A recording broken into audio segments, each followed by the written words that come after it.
Hey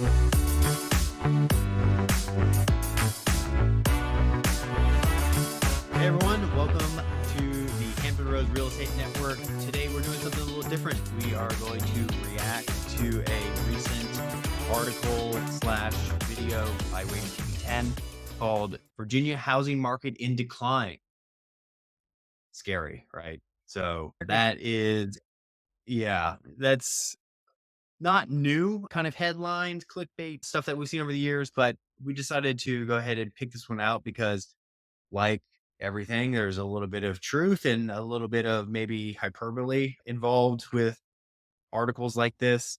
So we just wanted to go ahead and break it down for you and then also kind of give our takeaways about the article and what it means in real life for people out there actually doing the buying and selling and what we're seeing with clients and what we're seeing on the ground out there in the real estate market. So I'll go ahead and start us off. The big takeaway from this article is it's getting harder to buy a home. And I don't disagree with that, right? That I think is provable over time with multiple different factors. The question is, why is it getting harder to buy a home? Well, I think we all know that mortgage rates have increased recently. And more importantly, not that they're at around 7%, which historically is not like super terrible, but they haven't declined as we expected them to. Earlier this year, if you've been watching our market updates, and you should, maybe we'll link a video somewhere, and you can watch one of those. But early in the year, in January, February, we were looking at maybe mortgage rates declining in April, May, June, right? And so everybody was super excited because that's about when the spring selling season kicks off. So we're like, okay, great. 6% or less would be awesome. But that hasn't happened. So we're sitting around 7%. So that is one thing that obviously affects affordability. It affects how much you pay a month and all that stuff, right? Don't need to tell you guys all that. The other factor is that the increase in median sales price across Virginia. That's important too. This article is about Virginia, not Hampton Roads. So everything that we're talking about is for the Virginia market as a whole. Okay. But the median sales price across Virginia has increased more than $27,000 than this time last year in March. Right. And over a period of 4 years, it has increased almost $100,000. Right. So just your ticket price has gone up. So obviously that affects affordability just because things are more expensive in the housing market and other aspects of life as well. And then the third factor is decreased in sold homes, and overall low inventory continues to persist. The low inventory, again, if you've been watching our market updates or just the news in general, you know that the housing inventory is low. That's not new. But what's important that this article is pointing out right now is the decrease in sold homes and the persistence of active sales. That's active sales is how many sales are on the market that are still for sale compared to the number of homes that are set to close or selling, right? And then the next important metric that this article points out is new listings are essentially flat. They're slightly down, but basically they're at zero. And at this time this year, you expect rising new listings because more people are putting their homes on market because we're in the spring selling season. People are moving. This is traditionally when a lot of homes go on market. But right now, at this moment, we're not really seeing that uptick, which is concerning and which is what is leading this article to say that the housing market may be in decline. And decline meaning that we have low inventory, not declining home values, right? Or you could think of declining home sales, which we are down in home sales from this time last year by about 600 homes from March of 2023. It's about 7%, negative 7.3% to be exact. And that means obviously we have less homes selling right at this time of this year. It's in a time that we would think that we'd have more. And like I just said as well, new listings are flat. So we're waiting for more homes to hit the market. Overall, our month supply of inventory in Virginia is up just a little bit, but 1.8, which is the current number this year, still really low. What these numbers display is the reality of a potential slowdown in transaction volume. Okay. And with a slowdown in volume, typically you would expect a decrease in home values, but we're not seeing that because of some of the factors we just went over, because the overall inventory is really low. And so when that's the case, you're not going to have a decrease in values because of the supply demand effect, right? So that's where we're at statistically and numbers wise. And that's what this article is really trying to say, is that we could be seeing a slowdown in a time where we usually see an uptick in market activity, and that affordability is a problem, and that it's harder for people, especially first time home buyers, to buy a house, right? And Drew is going to go ahead and give us our takeaway about what we're seeing out there and what these numbers mean to people out there in real life, you know? So, Drew, go ahead and kind of take it away for us. Once again, affordability is an issue, um, especially for new homeowners. The recent conditions have been pushing the age of first time home buyers up. We'll talk about that specific topic in a later time. But that continues to be the case because of the combination of the low supply, the mortgage rates increased, the demand to own a home is still elevated, which is increasing the home value in other economic factors outside of the housing market as well. Just inflation, cost of living.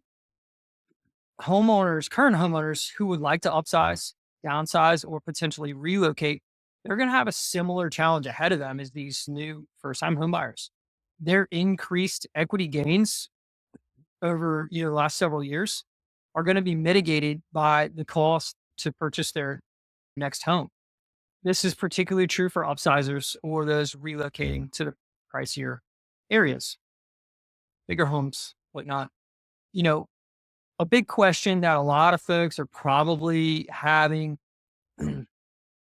maybe they're not asking, but is homeownership still a worthwhile pursuit? Yes, absolutely. There's a long term benefit of homeownership. Potentially, it's even more urgent now to purchase a home if this trend is going to continue for the next undetermined amount of time. New home buyers need to adjust their expectations. And Ryan, I'm going to say this. We didn't really talk about it, but I think that's another topic for another time as well. Expectations, whether it's your next home or your first home. Current homeowners may need to consider what their true must-haves are in their next property. Ryan, we were talking about a conversation that you recently had, and I'm going to let you head this part of the conversation. But you just recently had a conversation in regards to somebody that was, I believe, in their retirement stages, if I'm not mistaken.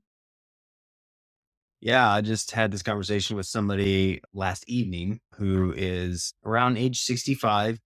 And unfortunately, she's in a situation where she has very little money saved. She's totally dependent on Social Security, and it makes, you know, less than $1,500 a month on that. And she needs to move. She needs a new place to live. And she has a hard deadline, a very soon deadline. And she was trying to find out what her options are. And she just won't qualify to buy a house, period. And unfortunately, in these conditions, she's going to be really hard pressed to get a rental with, requirements that most landlords are asking for now to get a rental approved. So unfortunately, she's going to be dependent on finding a friend, family, government assistance, something like that to help her find a place to live. And that's just very unfortunate. And it just speaks volumes to the importance of homeownership for most Americans, because it's part of that future planning that we all need to do, and we don't always think about in the moment. We all think that we're going to live forever, kind of thing, until you're all of a sudden 60 years old and you need a place to live and you don't have any real resources, unfortunately. So yes, like Drew said, homeownership is super important, and it could be more important right now than it ever has been before. The age of new homeowners has been going up steadily over the past several years. We're in a snapshot in time where if this trend continues, we could see that affordability become more and more of an issue for a lot more people, and homeownership could become harder and harder, right? And things could change, obviously, and then maybe in the future things shift, but you might end up waiting a lot longer than you thought.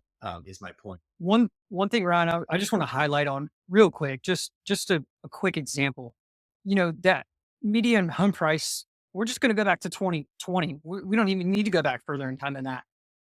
But the median home price in 2020 was stated at $305,000 for the state of Virginia. Right. Now, the median home price now in 2024 is $397,000. So not Yeah. only have the home values increased by almost $100,000, now the interest rates are totally different. The monthly payment back then is vastly different than it is now. And, Yeah. that's a good and bad thing. But if you plant the seed now, you could have a huge financial gain. Now, Yeah. no, we don't have a crystal ball. We like to say that I wish we did. Um, but if current trends keep going in the positive direction, it's an investment. You purchase a home, you pay your bills, you're going to gain that equity as long as we Yeah. don't have a economic fallout. But And that's then you'll all have that some resources. that's all that the homeowners have done, in the last several years. They're just paying their bills and they've gained $100,000 in equity. Yeah. If you're renting, you're paying somebody else's mortgage, still paying the Correct. bill, but at least if you own your own home, you have that financial gain for yourself and that security. So, I'm just going to end on that. That's a whole nother topic for a whole nother day. We can, go down a huge, rabbit hole with that conversation. But Yeah. we really just wanted to clarify the decline, wording in that news article that came out a week ago by Wavy TV10. Yep, absolutely. Thanks for that, Drew. Thanks for jumping on here with me. Exactly that. We just wanted to break down that article because it's a very typical article or video headline that we see these days about the market, casting it usually in a negative light. And of course, we're not sugarcoating it. There are difficulties for sure going on out there. We never want to gloss over that. But lots of times you got to actually like look into it and see exactly what they mean by that.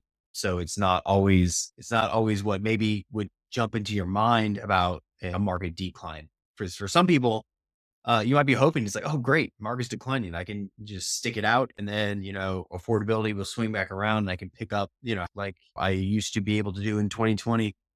No indicators that that's going to happen, and the decline specifically in this market is the decline in new listings coming onto the market specifically, which is the concern.